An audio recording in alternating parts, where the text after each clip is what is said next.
This is Greg Strange with the latest of our IoD vidcast looking at business and business interests, and with me today is the Director General of the Institute of Directors, Miles Templeman. Miles, you're very concerned, agitated, I think would not be too strong a word, about the Chancellor's pre-budget report, because you spotted one tax which isn't being presented as a tax, and there's another tax there as well. Correct. Two major new proposals that are very unfriendly to business.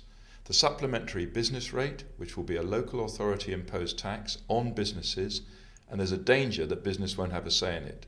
The original idea was that that rate would only be for specific projects like Crossrail, and business would have a vote whether it was a good thing or not. Now the government's trying to push it in as an automatic possibility, and we're challenging that.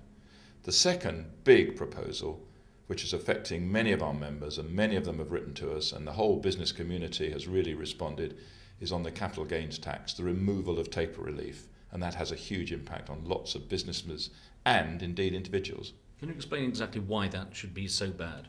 Well, what happens if you've got a saving that you've been having for a long period of time? At the moment, the capital gains over a period of time reduces down to 10%. So that's a very favourable tax rate, which a lot of people use. Now that's going up to 18% for those people. So that's an 80% tax increase. And at the same time, it catches a lot more people. So it really is not encouraging long-term investment and long-term saving. And we think that's the opposite of what the government should be trying to do. And in many cases, of course, you'd have already paid tax when you made that money in the first case to make that saving. Absolutely, that's always so. But to be fair, that hasn't really changed.